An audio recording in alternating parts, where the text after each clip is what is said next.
on the Shepherd's Rig wind farm, and that is hearing. Oh, sorry, Mr. Armstrong, can you hear us? Yeah. And so we've got hearing 3 on conditions today. So I think everybody can hear and see okay. Mr. McTeer, I would like just to check that you can be heard okay. Could you say hi? Morning, ma'am. I wouldn't like to cause any problems like I did yesterday. No, not at all. It's not your fault. That's fine. I can hear you loud and clear this morning, so that's great. Okay. So I think it would be useful just for the benefit of Mr. Frost if we just introduced ourselves. So my name's Rosie Leaven. I'm a reporter with the Scottish Government, and I'm appointed jointly with Miss Haywood to deal with the case. There's Miss Haywood.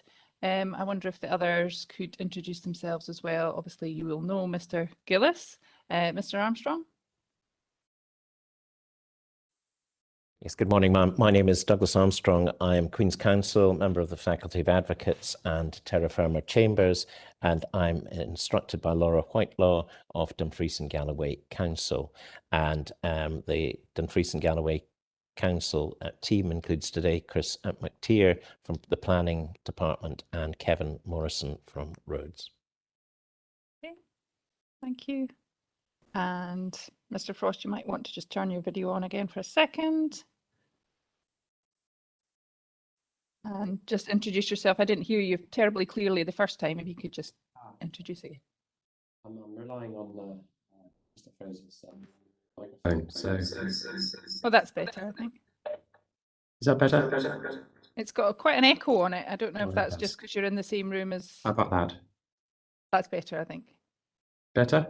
Yes. Okay. Yes. So I'm Richard Frost, and I'm representing the applicant. I work directly.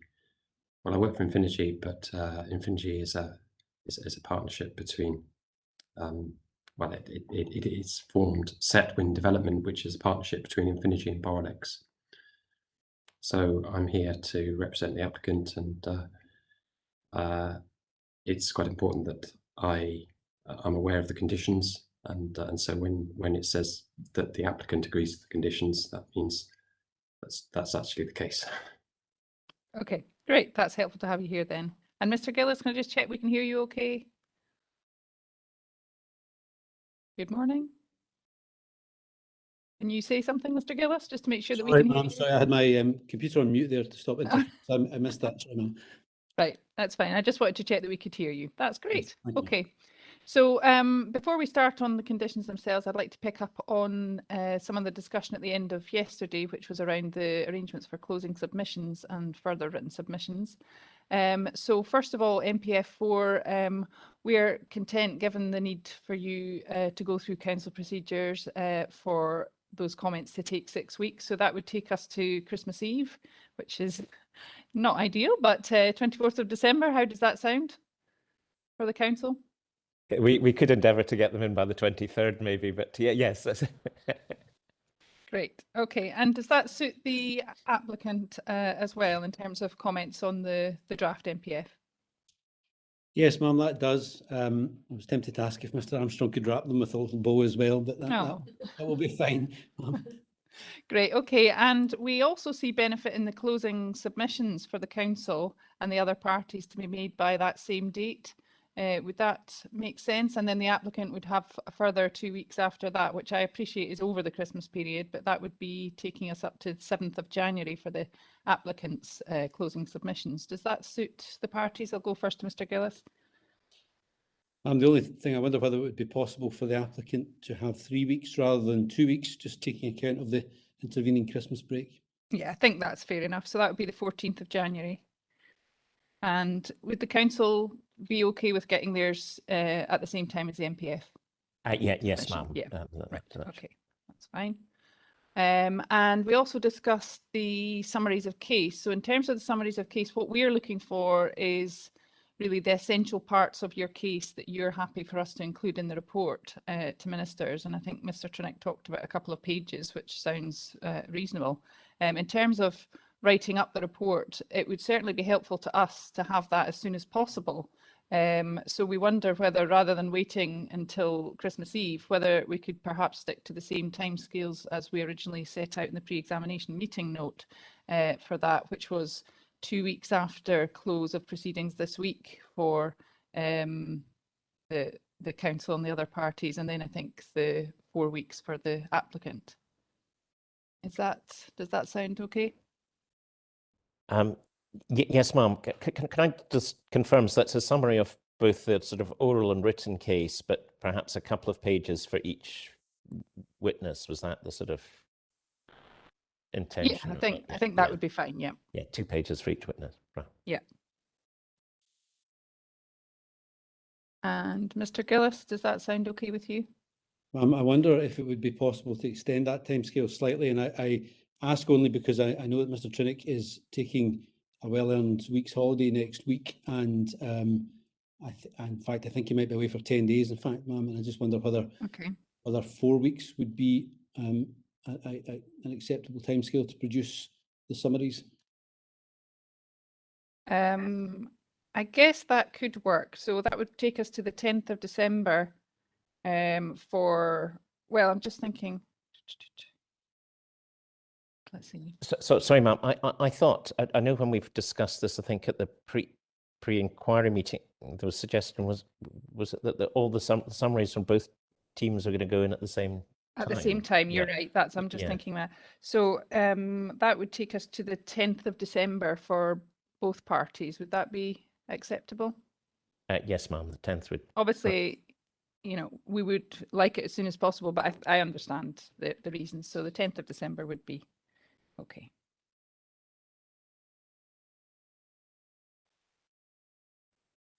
Okay, are there any other comments on procedural matters before we start to go through the conditions?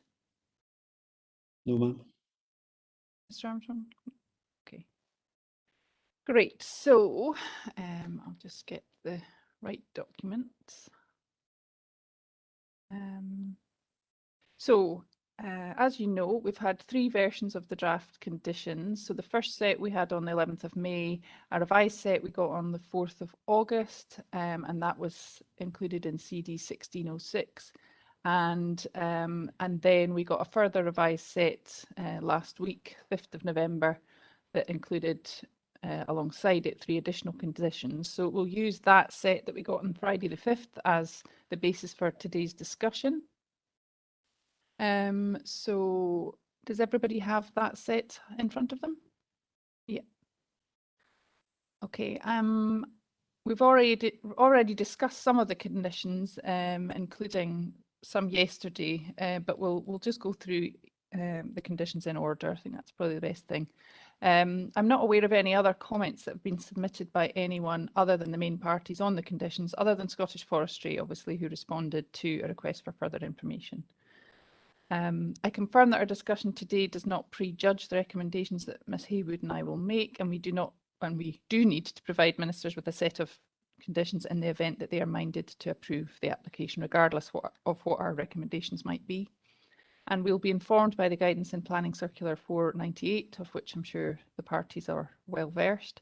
There is some discussion about a Section 96 agreement, which we'll come to, but I'm not aware from the submitted evidence of any other matters that require to be addressed via planning obligations. Can the parties just confirm that at this stage? Mr. Gillis? That's correct, ma'am. Mr. Armstrong? That's correct. Okay, thank you. Right, so I propose we just work through the conditions in order, and then we can pick up any additional matters at the end. So if we look at section 2 of the agenda, so we're just starting with condition 1, that's the duration of the consent. So we note that the condition states 30 years while the EIA promotes a 25-year operational period, and this is also relevant to the discussion around condition 12 on decommissioning. So we just wondered if the applicants could confirm the proposed time period and the justification for a 30-year period. Yes, thank you, ma'am. The applicant would prefer a 30-year consent. It is correct that in the description of development in the EIA report, there's a reference to a 25-year operational life. There's no particular reason for that period. It was previously the standards practice to time limit wind farm consents to 25 years, but in more recent times, you'll probably be aware, ma'am, that ministers have tended to issue consents for 30 years. The EIA is not, the judgments in the EIA reports are not based on, they don't reach their conclusions about significance based on any particular operational life. It's the description of the development that was given, but for the operational effects are treated as long-term and reversible in the EIA report. So in our submission, of making the operational life 30 years rather than 25 years really makes no difference in those terms, and it would be preferable to fix a 30-year period for the consent, ma'am. Okay, Mr. Armstrong. Well, as Mr. Gillis points out, the EIA report does refer to 25 years, and of course that was very much in the public domain, and it's very much been in the public domain throughout this application process that there is a 25-year period. That was the period that was also considered by the council, and on that point I'll just hand over to Mr. McTeer for a few comments on that. But the council would recommend that a 25-year period should be inserted. That's what the public expect. That's what's set out in the EIA. But over to Mr. McTeer. Thank you. Just really to reiterate Mr. Armstrong's point, the EIA had a 25-year operational lifespan. The assessment of the proposal was based on 25 years. That was in the report that I wrote and took to the planning applications committee. So the council's decision was based on an operational lifespan of 25 years, and obviously the instruction that I take from the elected members on the planning applications committee stands, and it was based on the 25 years. And could I just ask, do you see any particular problem with extending it to 30? Could I ask the council? Other than the sort of presentational aspects of it. Well, I suppose from a sort of procedural point that that is what members of the public and people, the consultees, considered was the period. It may, and we can't judge that, if it had been 30 years, some other parties might have put in different consultation responses, or other people may have objected. We don't know that. It was very much the applicant's decision to put 25 years in the EIA, and that's what was considered by all the relevant parties. Okay. Mr. Gillis, do you want to add anything? No, ma'am, I don't think there's anything more that I can add. Sorry. Mr. McTeer, were you trying to come in? Sorry, ma'am. Yeah, I would. The only other thing that I would add, it is possible to vary a Section 36 permission with an application under 36C of the Electricity Act, which we have seen over the course of the last wee while to increase operational lifetimes with this. So that may be the best way to go. Okay, right. Thank you. I think that's Ms. Haywood. On that point, Mr. McTeer made, Mr. Gillis, when you made your application to the Scottish Government, did that mention the application itself? Did that mention the life of it, or is it just in the EIA? Ma'am, I would have to double check the application letter. I suspect, I'm just looking just now, I suspect it probably didn't, because I'm looking at the covering letter just now, ma'am, which is CD 101. It doesn't refer to the duration of the consent. The reference in the letter at CD 101 is simply to a wind farm with a generating capacity in excess of 50 megawatts, and it gives the tip heights of the turbines and the location, ma'am. So it makes no reference to the duration of consent, and that's it. So the only place in which it does appear, I think, is in the EIA report. Okay. Okay, I think that's all we need on that. So we're moving through, I think, conditions 2, 3, 4, and 5 are agreed? Can everyone just give me a thumbs up? Council, are you happy with those? Yeah, okay.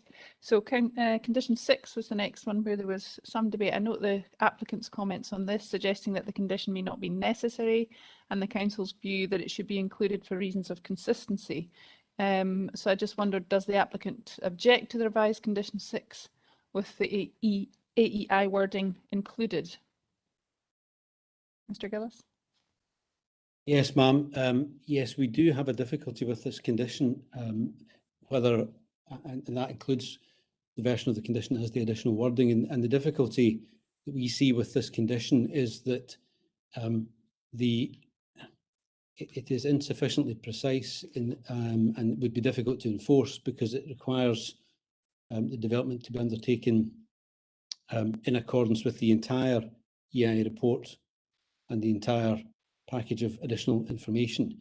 And those documents are not written with sufficient precision to enable them to be enforced line by line.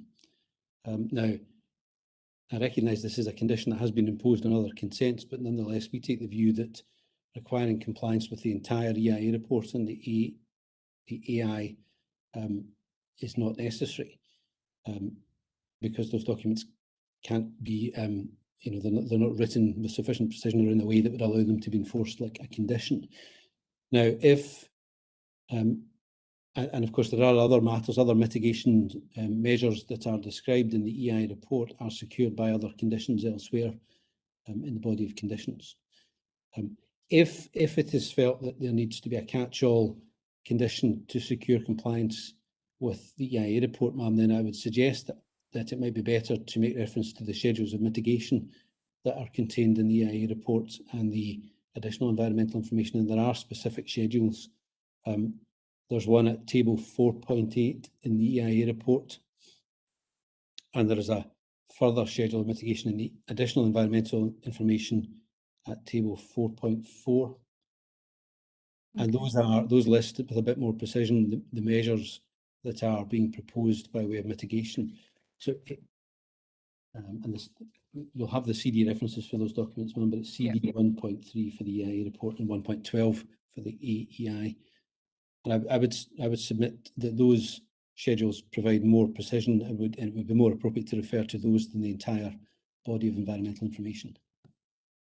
Okay, thank you for that suggestion. Mr. Armstrong, do you have any views on that suggestion or your preference for the original condition? Yeah, I think Mr. McTeer will deal with this in the main, but clearly the purpose of this condition was to tie very much the development in with what has been actually considered in the and assessed in the statement, and there obviously are similar conditions in other wind farm decisions that we have before us.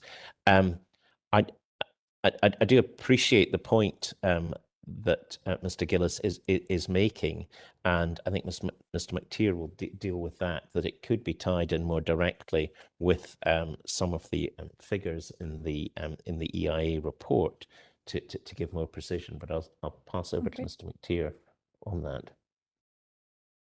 Okay. Yes, thank you. I mean, I suppose as a planning authority, we're always keen for conditions to be precise. So if the condition were to include more specific details referred to, whether it be tables or figures specifically within the EIA, then we would be content with that. We still think that there should be a catch-all condition for the scheme. But as I noted on C in track changes on the document, we are just trying to maintain a consistent approach across the board for developments of this type. Are you comfortable with what's in table 4.8 and table 4.4 as Mr. Gillis has pointed us to? Do you want to maybe get them up and we can have a look at them, see whether you have any specific comments? If you could just give me a second, ma'am, I'll pull that particular piece of information up.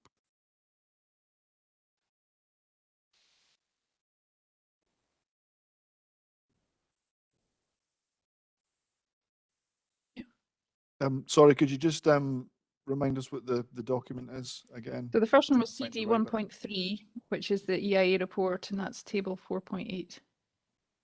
And the second one is CD 1.12, which is the AEI report, and that's table 4.4.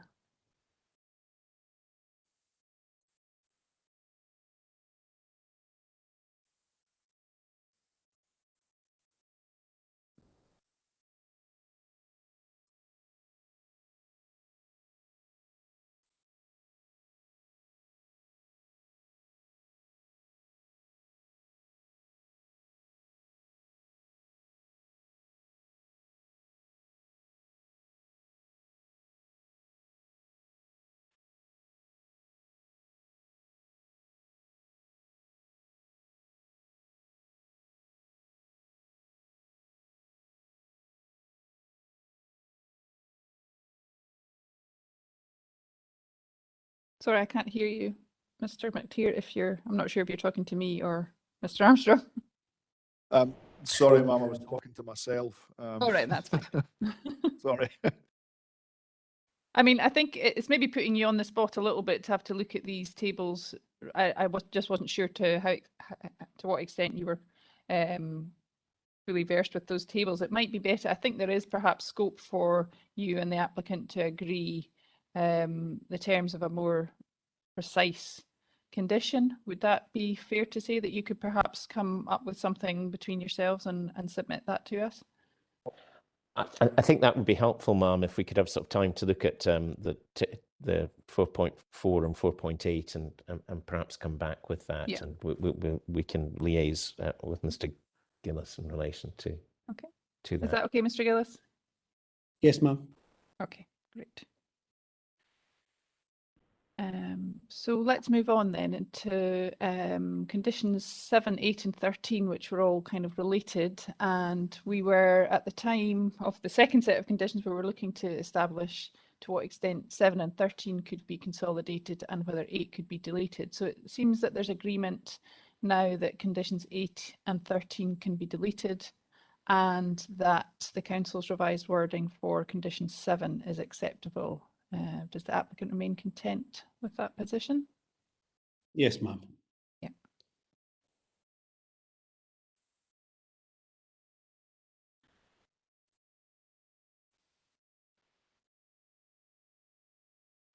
And also, question C was around whether the issue about the depth of the foundations and how far they would need to be removed. And I saw that there was a bit of tension between the interests of nature conservation and peat preservation with removing the infrastructure. So I just wondered what the council's view was on this, and has this been an issue in other wind farm developments? Mr. Armstrong. Mr. McTeer will deal with this point. Just before we continue, can I just clarify? And I'm not sure. On the agenda, on point C, you have the removal of foundations to a depth of 1 meter before ground level. Is that 1 meter above ground level or 1 meter below ground level? I presume it's below. Right. Okay. It's it's not really an issue that we've come across prior to this. As I say, with my previous point, to do with consistency, we have maintained a consistent approach that we would seek to have the foundations removed below ground level. Obviously, from a point of restoration, it would be easier for the ground to recover, in our view, if it had something to go on to. So yeah, we would unless there was a good reason, we would seek the foundations removed below ground level. Yeah. So you're happy with the condition as it stands on that element? Yeah. Okay, any other comments, Mr. Gillis, on those 3 conditions? No, ma'am. Only other, in relation to point C, it's our understanding that removal to 1 meter below ground level is the current best practice for the reasons that Mr. McTeer's outlined. The only other observation I would make is that the condition allows a bit of flexibility because it does have the wording unless otherwise agreed in writing. So if best practice methods change during the lifetime of the consent, there is flexibility there. Okay. That's helpful, thank you. Condition 9 is about the design and operation of wind turbines, and this appears to have been agreed by the applicant. Is that true, Mr. Gillis? That's correct, ma'am, yes. Yep. Okay, I will proceed on to 11. So again, the suggested amendment by the applicant seems to be acceptable to the council. Is that agreed, Mr. Armstrong? Yep. Okay. And just take a note.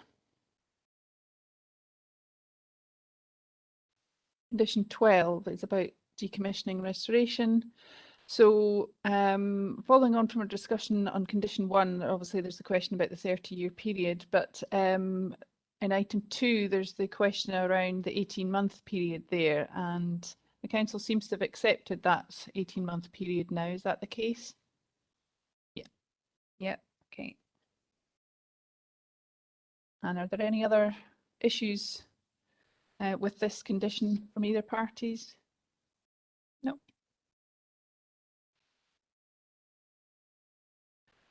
Okay. Condition 14 is a financial guarantee. So we're going to discuss the changes by the council. The council appears to have accepted the applicant's condition with the addition of highlighted text, but I was just, for the avoidance of doubt, wanting to confirm wanting the council to confirm which part is the highlighted text. And obviously there's a discussion around the use of wind farm operator versus company, which we can have a discussion about as well. But just first of all, could we clarify which part is the highlighted text? Mr. Armstrong?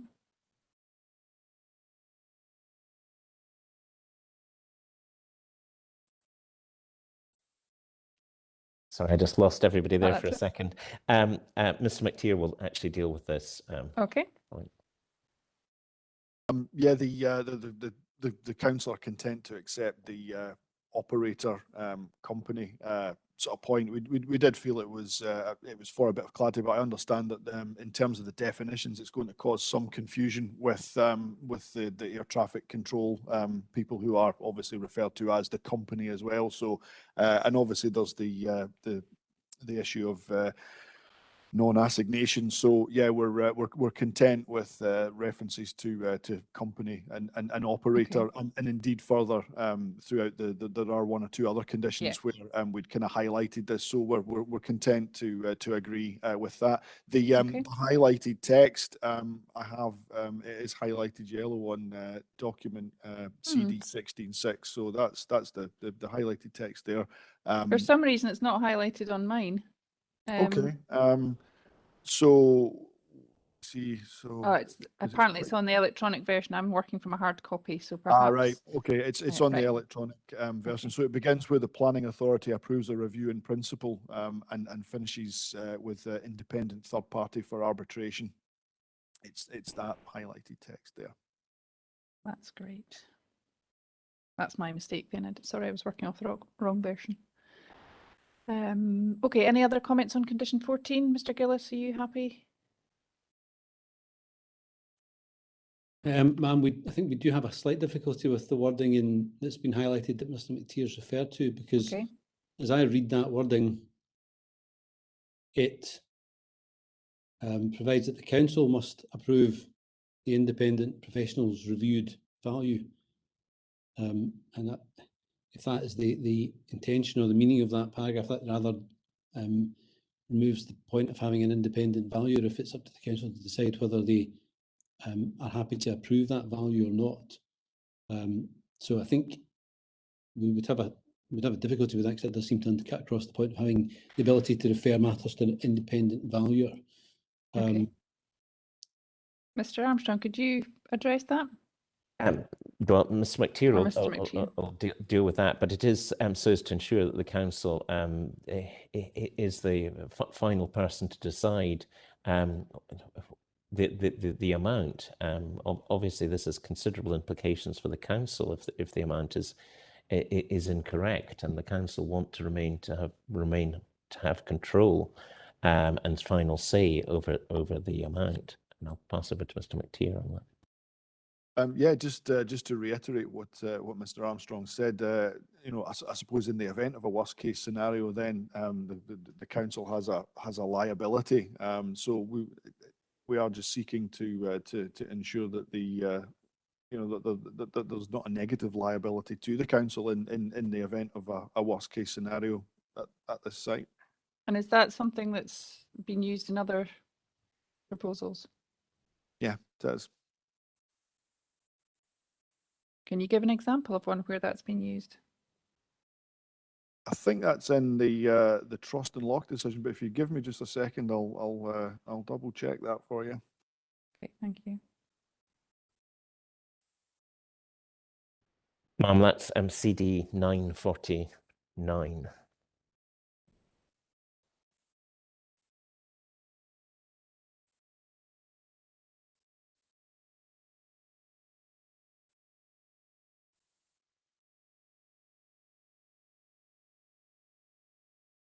Okay.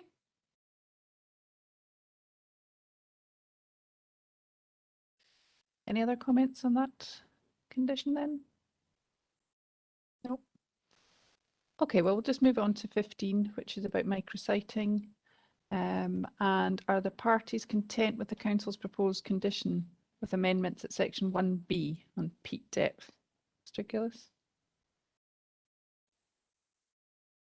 Yes, ma'am, we are. I'm just double checking. Yes. Yes, no, we are, ma'am. The wording in the most recent version of the tables is agreed. Takes that in, yeah. Yes. Okay, great. So we can move on to 16, which is borrow pits. So, sorry, Ma'am, just for Oh, sorry. completeness, on Yeah. the I'm still looking at CD 949. Okay, sure. The condition is 32, condition 32. In the trust and lock design. Yes, and page Yeah, 34. okay. Thanks for that reference. Okay. So condition 16, borrow pits. So are the parties content with the council's proposed condition? Mr. Gillis? Yes, ma'am.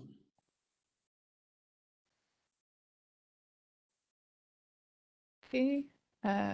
Condition 18 is about the ecological clerk of works. So there's some minor changes there suggested by the council.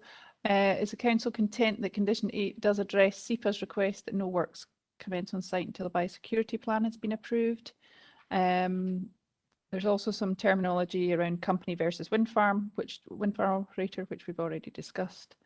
And I think the applicant seems to have accepted the change to the end of item 2 to cover the post-construction restoration works.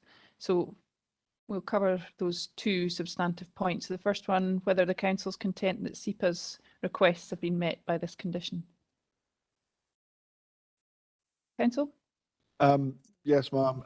Yes, it is. I mean, we would be referring the to SEPA anyway. So yes, we're content with that. And yes, the company versus operator point we've agreed to. So yes, That's fine.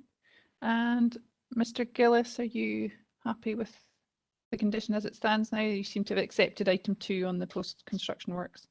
Yes, ma'am, we're content with that. Okay, great. We're getting through them. Conditions 19 and 20 now. So we had discussed the extent to which 19 and 20 could be consolidated, and the parties seem to have agreed that 19 can be deleted. And the other changes may have superseded our questions around condition 20. I think the only outstanding issue from the parties' point of view was the issue of who's being consulted by the council. Is that right?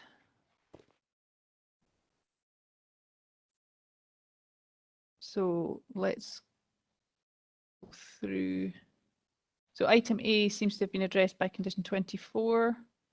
Item B seems to be addressed by the council's proposed condition. Item C seems to be covered by condition 32, or whether we need a separate condition. We need to check whether Marine Scotland's requests have been covered, and item E seems to be addressed by the council's proposed conditions. So If I could come to Mr. Gillis first, have you got any outstanding issues in relation to this condition? No, ma'am. I think just some observations. Our comment on the 4th August version of the conditions is just about who the planning authority requires to consult with, and that's a comment that applies to a number of conditions. And whether it's necessary to set out on the face of the condition or not, we don't think it is, but I know Mr. McTeer takes a different view. The other comments in your list of bullet points there, so far as item C is concerned, and whether that's addressed by condition 32, I think it is. Sorry, ma'am. I do apologise. Sorry, ma'am. I switched my phone off. I think it is addressed by condition 32, and I think it would be better perhaps to have a separate condition for that rather than leave it as part of the construction and environmental management plan. Okay. But otherwise, we don't have any other comments on the condition. Okay, so could we come back to the council just about this initial point about whether we need to refer to the people that are being consulted? Yes, ma'am. We just we feel that yeah, it just adds a level of clarity to anybody looking at the permission. That not just the council, but members of the public as well. So yeah, we just we feel that it's logical to have it in along with some of the other conditions that are sort of spread throughout the spreadsheet as well. Make reference to who we consult. I think it just it just provides a bit more sort of clarity as to who we're going to consult with on that, so it doesn't look like we're just kind of making an arbitrary decision just on behalf of the council. So that's perhaps more for third parties' benefit. Yeah, and obviously we appreciate that the the wording and the detail of the conditions is a matter for yourself.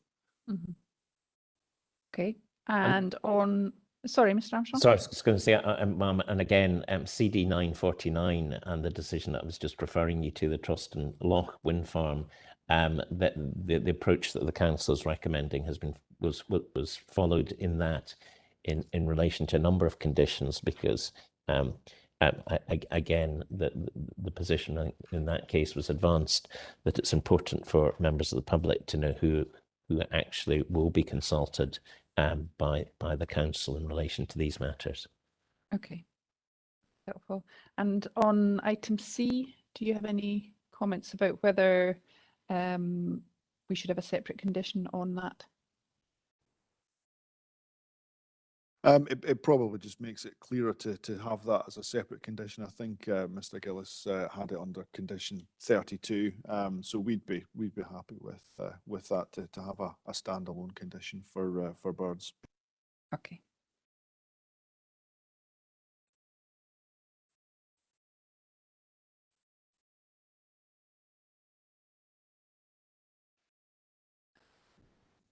Okay, so condition 21. Applicant appears content with the council's proposed condition. Is that fair, Mr. Gillis? Yes, ma'am, that's correct.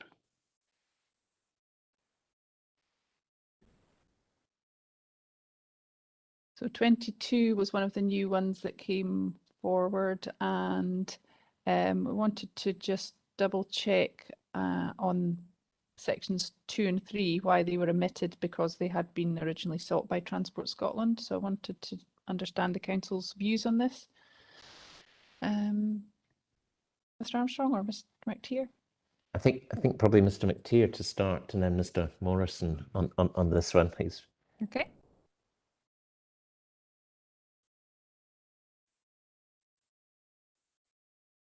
Sorry, forgive me. I'm just having a look at That's fine. The new condition for.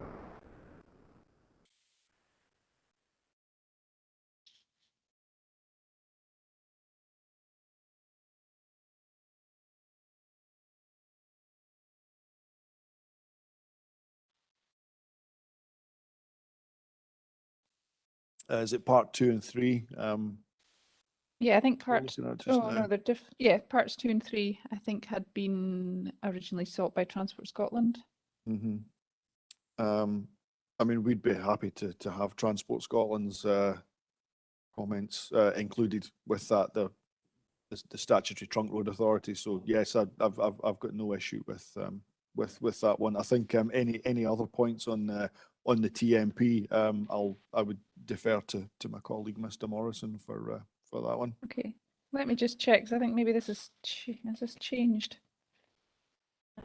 If I could.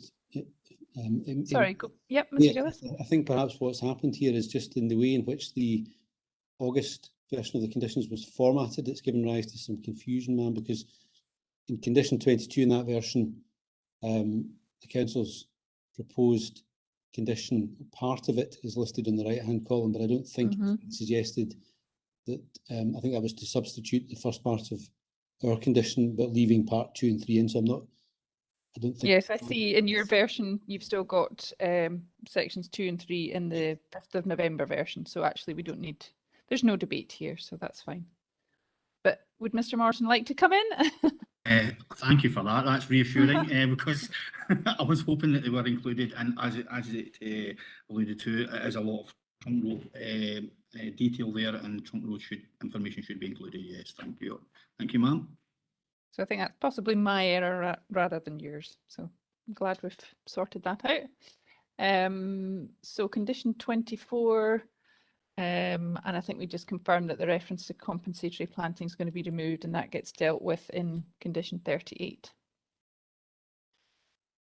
So conditions 27 and 31, we were looking at whether they could be consolidated, and I think there's agreement that proposed condition 31 is not necessary. Is that right?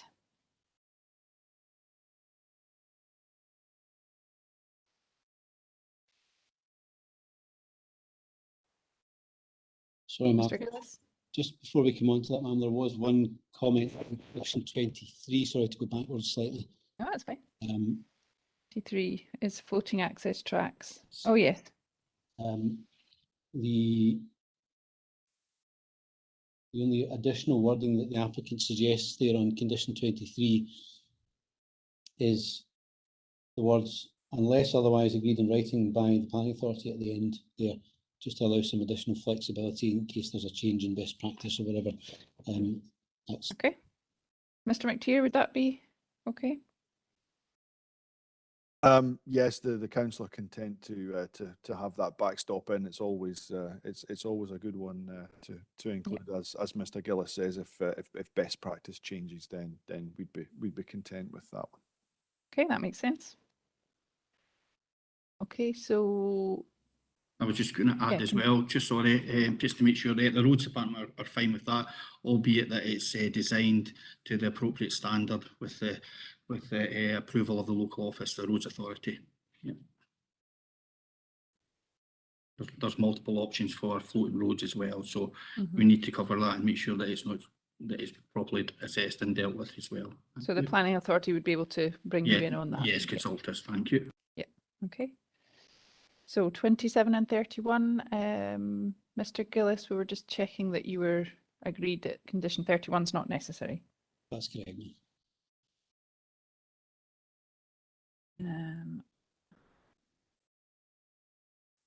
So condition 30 on the planning monitoring officer.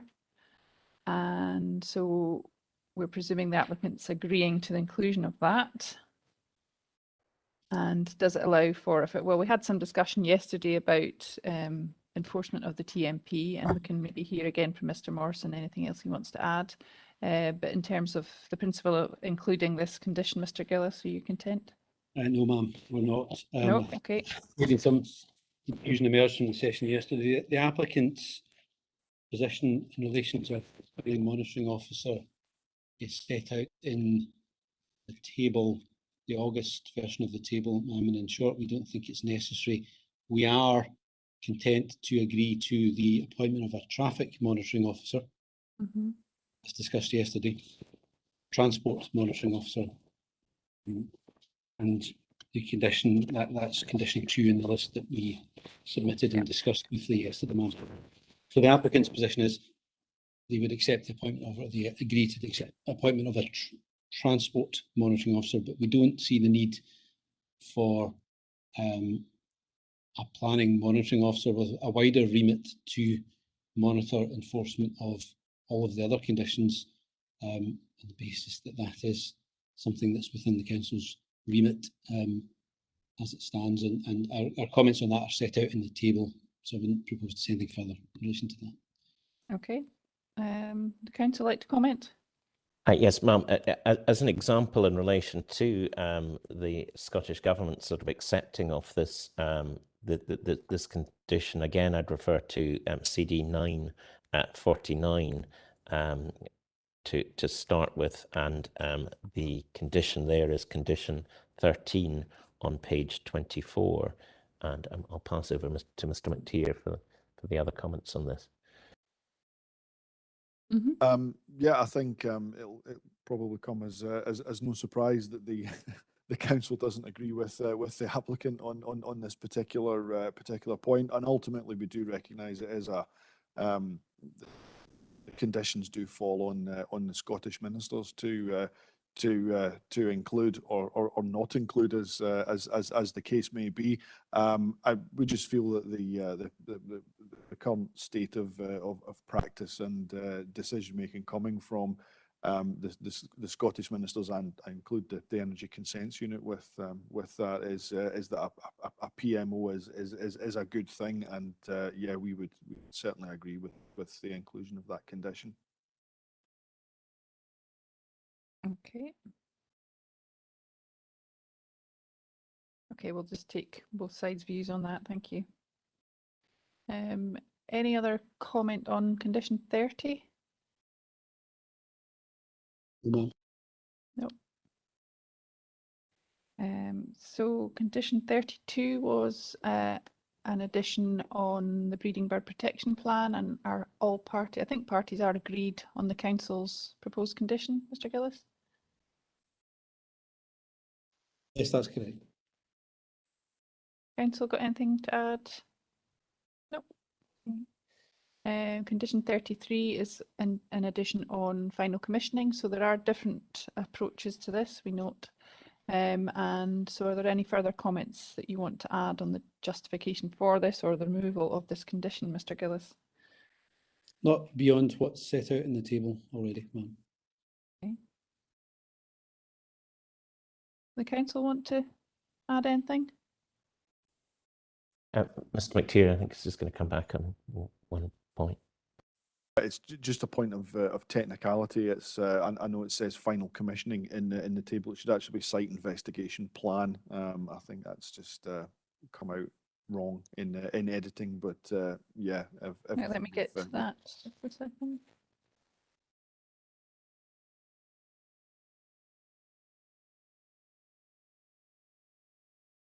What line's that, sorry? It's just as a header in the box. It says final commissioning. Oh, right, I see. Just in terms of what the condition is, it's a site investigation plan. That's not come across well in the editing, but yeah, just conditions or comments as they are in the table.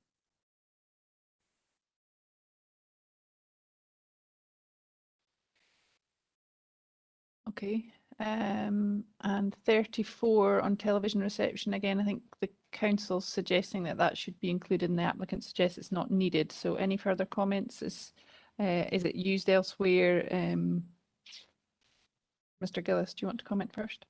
Yes, ma'am. It is a condition that is sometimes seen elsewhere, but that's where there is a possibility or some evidence to suggest there might be interference, and therefore some necessity for a condition. And we'd suggest in this case there is no need for a condition because there's nothing to mitigate, and to say that there is no evidence that there won't be an issue isn't really a basis on which to impose a condition. Okay, Mr. McTeer, was there specific concerns about this? Not in so much as came out in the EIA process, but it's something that is sought in the interest of consistency. So yeah, I don't really have anything to that. Okay.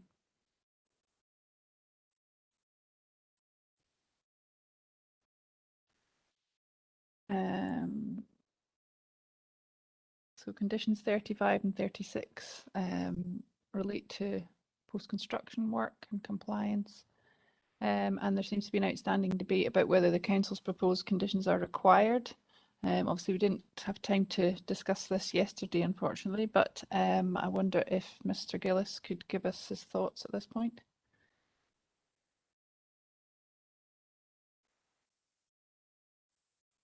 I think our view is that the condition covers a matter that could be dealt with in the traffic management plan, and therefore doesn't require to be subject of a separate condition. Right.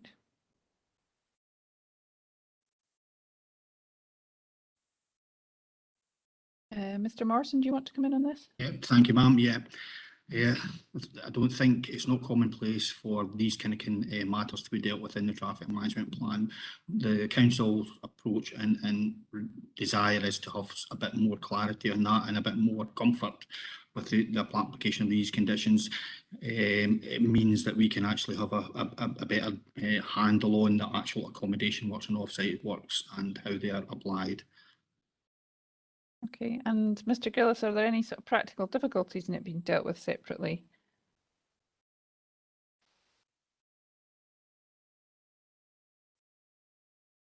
Only other, well, in terms of practical difficulties, ma'am, probably not.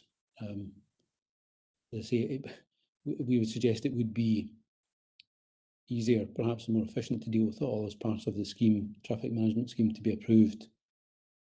But ultimately, the issue will have to be addressed. Yeah.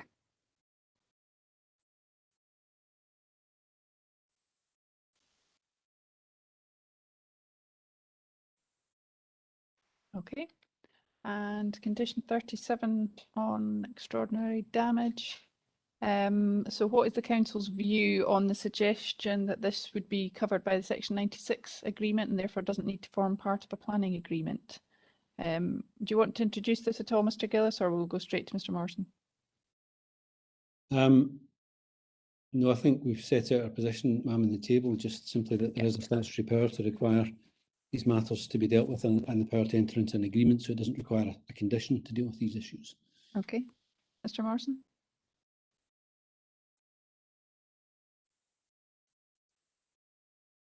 Mr. Morrison or Mr. Armstrong? Apologies there, sorry, I misheard you. Just took some advice there. So yes, the Section 96 is necessary, but the condition itself means that the applicant has to enter into the Section 96 agreement. So we really do need that condition. Under the terms of the Road Scotland Act, they don't need to go into agreement, so we need the condition to be applied. Any further comments on that? No, ma'am. Okay. Ma'am, I've just come back. I think Mr. McTeer just wanted to make one further point as well. Yes, ma'am. Just to backtrack slightly with conditions 35 and 36 regarding the post-construction work and compliance. Okay. They also were included in the Trust and Lock decision CD 949 at conditions 23 and 24. That was all I wanted to say. Okay, thank you.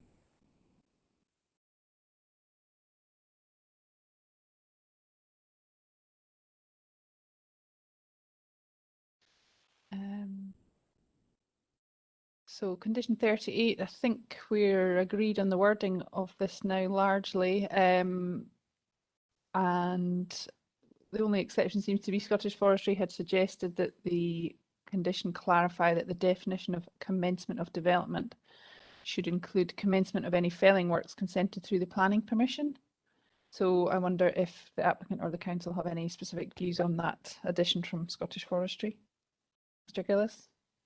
Ma'am, we're content with that addition to the condition as set out in the most recent table. Okay. Mr. McTeer? Yeah, the council are content with that too. Okay.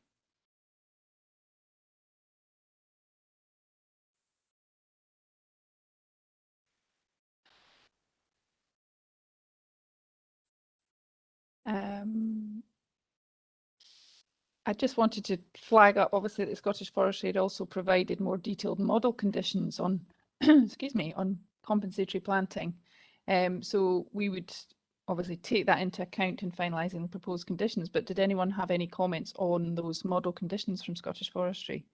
Is that something that you've seen before or used from a council's perspective, for example? Mr. Armstrong? Again, I think Mr. McTeer is going to address that. It's not something that that we've seen in terms of the use of the model conditions, but the scope of the condition and the wording that we'd agreed on, we're happy to. Yeah, it's quite a lot longer. What Forestry are as long as suggesting. as long as the principle's still there, then yeah. Yeah, if you're happy that what we've got covers it, that's fine. Yeah. Okay. Yeah. If I could just offer an observation on the model condition. We don't particularly like that condition. It is much longer. And I think both we and the council, and indeed Scottish Forestry, are agreed that the condition in the recent version does what it needs to do. There is a particular issue with the model condition at paragraph 4 as well, because it requires all necessary consents for implementation to be in place before the development can be commissioned. Now, it may be that depending on the phasing of what is agreed in terms of replanting, that commissioning might have to take place before certain parts of the replanting takes place, and to have the applicant unable to commission the development whilst it awaits the issuing of any necessary licenses and so on, when the principles and the timing have been agreed, would be unreasonable. So we would have a real difficulty with part 4 of that model condition, ma'am. But overall, we don't think it's necessary, because there is a condition that the parties are all agreed meets the requirements. That's fine. I think, you know, those wider comments on the model condition, maybe something we can feed back to Scottish Forestry through other channels. Okay, thank you. So I think that covers all the comments on the conditions as we saw them in the 5th of November version. Obviously, we had additional conditions, 2 of which we discussed yesterday. And we've also got the 3rd one on shadow flicker. So could people maybe get that document up in front of us, which should be CD 1609. And we'll just go through the 3 additional ones again.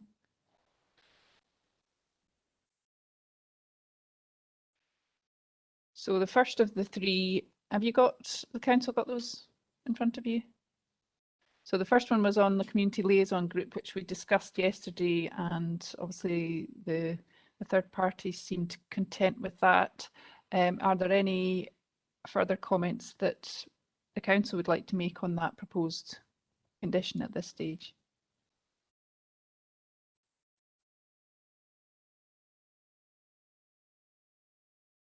Sorry, forgot to switch my mic on. No, okay. ma'am. No. So you're content? Mr. Gillis, do you want to add anything on that? No. Okay. And the second condition was about the transport monitoring officer. Would Mr. Morrison want to say anything further about that? We had some discussion yesterday. Yeah, and just as per the discussion yesterday, I think the roads, the council are in agreement with that to be implemented. Thank you. Mr. McTeer, you're content? Yep.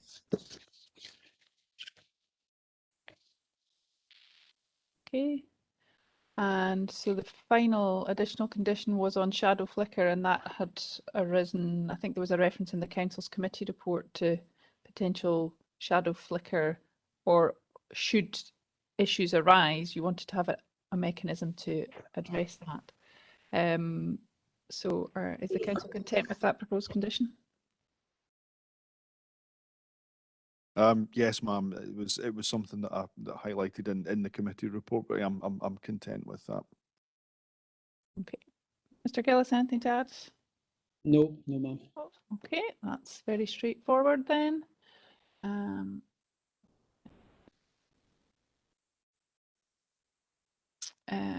So we've dealt with that. The only other issue was the comments from Fisheries Management Scotland and Marine Scotland Science, and I just wanted to double check that parties felt that these issues were covered under proposed condition 20. And was there anything else to add on that? Mr. McTeer? No, ma'am, no. Mr. Gillis, did you want to add anything? No, ma'am, I think the subparagraph D in condition 20 is probably wide enough to allow that matter to be addressed. Okay.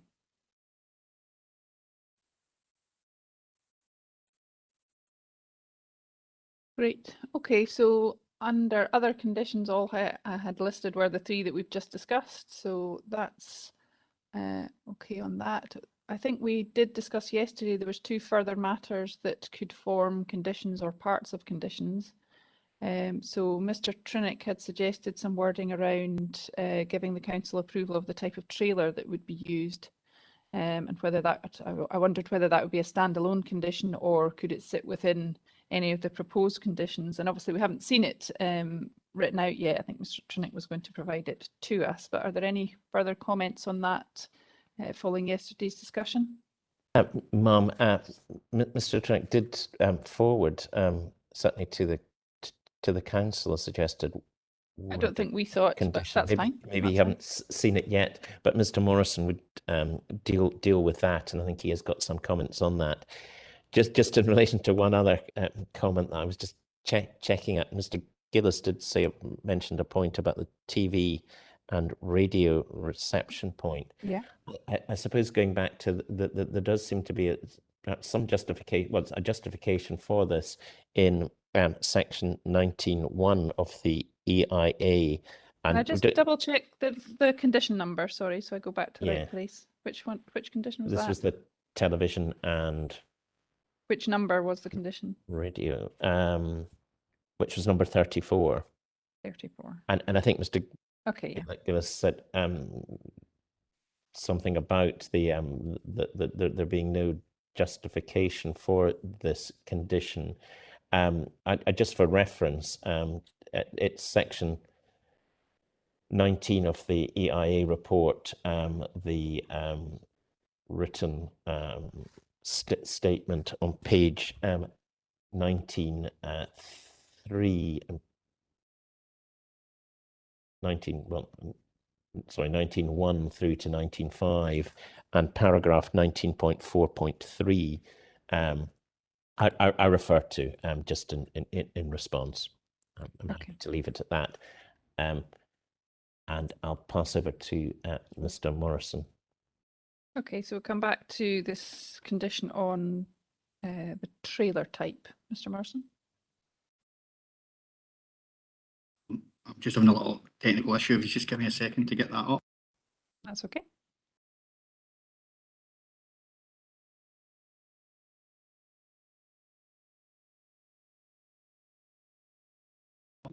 Sorry, I was on mute there.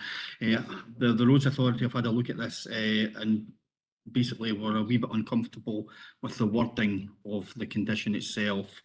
In particularly the word in regard to the desirability of avoiding undue conflict. We feel that's a little bit vague, and for that reason we wouldn't like it to be included. Hope that makes sense. Okay. Thank you, ma'am. Obviously, there was discussion about whether we did need it or not yesterday. Yeah. So we'll obviously take that into account. Mr. Gillis, do you have any further comments on that condition? We do see the point being made, so we wouldn't have a difficulty with deletion of the words shall have regard to the desirability of avoiding undue conflict with other traffic movements. So the condition would just finish at the words the scheme which shall be implemented, or the scheme shall be implemented as approved. Mr. Morrison, would that resolve your concern, or do you have a wider concern? I still have a concern. It's still too wide. It isn't actually, it's not specific enough for me.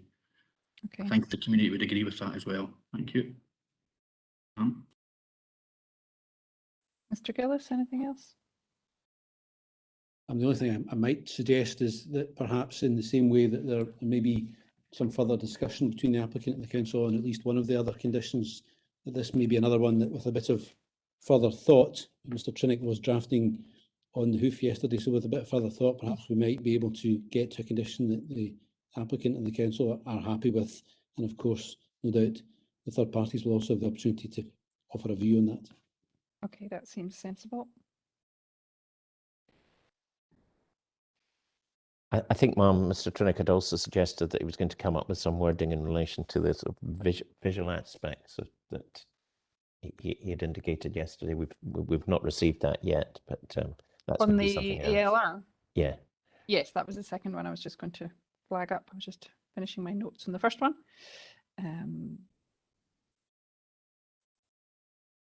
Okay, and I think, was there another matter that we raised earlier? No. Pardon? Yeah, condition 6.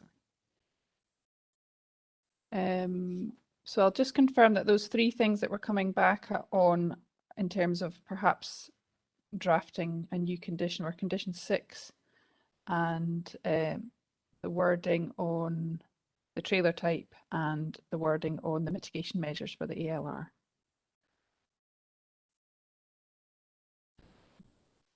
So I think that was all the questions that we have. Are there any other queries on conditions that we haven't gone over? Mr. Gillis, did you want to add anything else? Nothing from me, ma'am. Thank you. Mr. Armstrong? Ma'am, nothing from the council side. Okay, well, I think that's gone relatively smoothly and quickly. So let me just confirm where we're at. Yeah, so I think just to say thank you very much for all of your contributions. There's a few things to follow up and we'll expect to see a couple of more things. We're still awaiting, so the document that includes map 1 of the appendix, as we discussed, a copy of the OP2 related supplementary guidance, and those 3 conditions that you're going to go away and work on. So we'll see those in due course, and we will communicate formally to clarify the dates for the consultation responses on the MPF and the closing submissions and the summaries of case. So that will probably come out on Monday. So unless anyone has any further comments, any hands going up? No. Okay, well, we'll close proceedings now, and thank you all very much for your contributions. It's really helped us a lot, and I wish you all safe travels home. Okay. Thank you, ma'am. Thank you. Thank you. Thank you, ma'am. Bye.